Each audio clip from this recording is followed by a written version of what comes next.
আপনার বিরুদ্ধে একটি মামলায় গ্রেপ্তারি পরোয়ানা বা ওয়ারেন্ট ইস্যু হয়েছে এবং আপনি যে কোনো মাধ্যমে কিন্তু সেই ওয়ারেন্টের ব্যাপারে জানতে পেরেছেন। এখন আপনি এটাও জানেন যে পুলিশে যে কোনো সময় আপনাকে উক্ত ওয়ারেন্ট মূলে গ্রেপ্তার করতে পারে। তো আপনি পুলিশের হাতে গ্রেপ্তার হতে চাচ্ছেন না, বরং আপনি চাচ্ছেন যে আপনি সশরীরে আদালতে যাবেন, সেখানে গিয়ে আপনি জামিন প্রার্থনা করবেন। সেক্ষেত্রে আদালত যদি সন্তুষ্ট হয় সেক্ষেত্রে আপনাকে জামিন মঞ্জুর করবে। তো এই যে জামিন প্রার্থনার ক্ষেত্রে অর্থাৎ আত্মসমর্পণ পূর্বক জামিন প্রার্থনার ক্ষেত্রে কিন্তু আপনাদের বেশ কিছু প্রশ্ন থাকে। এর মধ্যে উল্লেখযোগ্য একটি প্রশ্ন হচ্ছে, আমি যেদিন আত্মসমর্পণ পূর্বক জামিনের প্রার্থনা করতে যাব সেদিন আমাকে কোন কোন কাগজপত্রগুলো নিয়ে আদালতে যেতে হবে। একই সাথে আরেকটি প্রশ্ন করে থাকেন যে আমি কি যে কোনো দিন আদালতে গিয়ে এই আত্মসমর্পণ পূর্বক জামিন প্রার্থনা করতে পারবো, নাকি আমাকে যে ধার্য তারিখ, অর্থাৎ আমরা জানি যারা মামলা প্রসিড করেন বা মামলা সম্পর্কে জানেন সেক্ষেত্রে যে একটি ডেটের পরবর্তীতে আরেকটি ডেট প্রদান করা হয়ে থাকে, যেই তারিখে মামলার নথি ওই আদালতে উত্থাপিত হবে সেটিকে আমরা ধার্য তারিখ বলে থাকি। তো এক্ষেত্রে আপনাদের প্রশ্ন হচ্ছে, আমাকে ওই ধার্য তারিখে গিয়ে কি জামিন আবেদন করতে হবে, না যে কোনো দিনই আমি যে আদালতে জামিনের প্রার্থনা বা জামিনের জন্য আবেদন করতে পারবো? এই দুটো প্রশ্নের উত্তর আজকের ভিডিওতে আপনাদেরকে দেওয়ার চেষ্টা করব।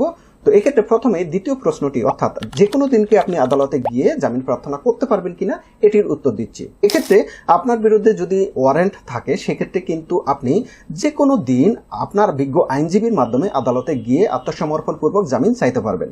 তো সেক্ষেত্রে প্রসিডিউর কি? সেক্ষেত্রে প্রথম কাজ হচ্ছে আপনার বিজ্ঞ আইনজীবীকে আপনাকে ওকালতনামা প্রদান করতে হবে, অর্থাৎ আপনার পক্ষে উক্ত মামলায় প্রসিড করার জন্য আইনজীবীকে ক্ষমতা প্রদান করতে হবে। তো আপনি যদি ওকালতনামায় স্বাক্ষরের মাধ্যমে আপনার মনোনীত কোনো আইনজীবীকে আপনার মামলাটি পরিচালনার ক্ষমতা প্রদান করেন, সেক্ষেত্রে আপনার আইনজীবী যে কার্যক্রমটি করে সেটি হচ্ছে একটি পুট আপ পিটিশনের মাধ্যমে আপনার মামলার নথিটি যেন ওই দিন বিজ্ঞ আদালতে উত্থাপিত হয়ে থাকে সেই ব্যাপারে কিন্তু প্রসিডিং করবে। তো আপনার মামলার নথি যদি বিজ্ঞ আদালতে উত্থাপিত হয় সেক্ষেত্রে বিজ্ঞ আইনজীবী সাহেব জামিন পিটিশনের মাধ্যমে আপনার মামলাটির জামিন শুনানি করবে। তো সেক্ষেত্রে বিজ্ঞ আদালত যদি সন্তুষ্ট হয় সেক্ষেত্রে আপনাকে জামিন মঞ্জুর করবে। তো এটি হলো একটি প্রশ্নের উত্তর। আরেকটি প্রশ্ন যেটি আপনারা করে থাকেন যে এই আত্মসমর্পণ পূর্বক জামিনের জন্য আমাদেরকে ওই দিন কি কি কাগজপত্র নিতে হবে। তো এই ক্ষেত্রে আপনাদেরকে যে কাগজটি অবশ্যই নিতে হবে সেটি হচ্ছে আপনাদের জাতীয় পরিচয়পত্রের মূল কপি। এক্ষেত্রে ফটোকপি নিলে কিন্তু হবে না। আর আপনাদের যদি জাতীয় পরিচয়পত্র না থাকে সেক্ষেত্রে আপনাদের পাসপোর্টের কপি নিতে পারেন, কিংবা আপনাদের জন্ম নিবন্ধন সনদের মূল কপিটি নিতে পারেন। তো এটি কিন্তু আপনার আইডেন্টিটি প্রকাশ করবে, অর্থাৎ এই ব্যক্তি যে ব্যক্তি জামিন চাচ্ছে সেই ব্যক্তি যে আপনি, এটি আদালত কিভাবে বুঝবে? এই যে জাতীয় পরিচয়পত্র বা পাসপোর্ট এগুলোতে দিয়ে কিন্তু আপনাকে বুঝতে পারবে যে যে ব্যক্তি জামিন চাচ্ছে সে ব্যক্তিই আপনি। এটি অবশ্যই আপনাকে নিতে হবে।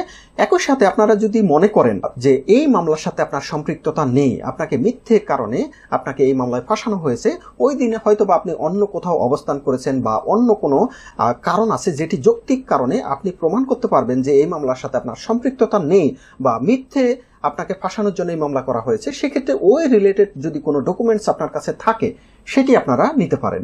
সুতরাং একটি বিষয় অবশ্যই আপনাকে নিতে হবে, সেটি হচ্ছে আপনার জাতীয় পরিচয়পত্র বা পাসপোর্টের কপি অবশ্যই আপনাকে নিতে হবে, এগুলো মূল কপি নিতে হবে। আর সাথে যদি আপনি মনে করেন যে আপনি নির্দোষ, তার রিলেটেড কোনো কাগজপত্র যদি থাকে, ডকুমেন্টস কিন্তু নিতে হবে। এক্ষেত্রে অন্য কোনো সাক্ষী নিলে চলবে না যে এই লোক জানে আমি নির্দোষ, এরকম কিছু কিন্তু জামিনের ক্ষেত্রে কিন্তু প্রদর্শন করা যাবে না। সেক্ষেত্রে আপনার যদি অকাঠ্য কোনো দালিলিক প্রমাণ থাকে যেটি দ্বারা এক নজরে বিজ্ঞ আদালত বুঝতে পারবে যে হ্যাঁ আসলে আপনি হয়তো বা এই মামলার সাথে সম্পৃক্ত না বা আপনাকে ফাঁসানো হয়েছে, সেটি যদি বোঝার মতো কোনো দালিলিক ডকুমেন্টস থাকে সেটি আপনি নিতে পারেন। তো এগুলো দিয়ে বিজ্ঞ আইনজীবীর মাধ্যমে আপনি প্রসিড করবেন এবং বিজ্ঞ আদালত যদি সন্তুষ্ট হয় সেক্ষেত্রে আপনাকে জামিন মঞ্জুর করবে।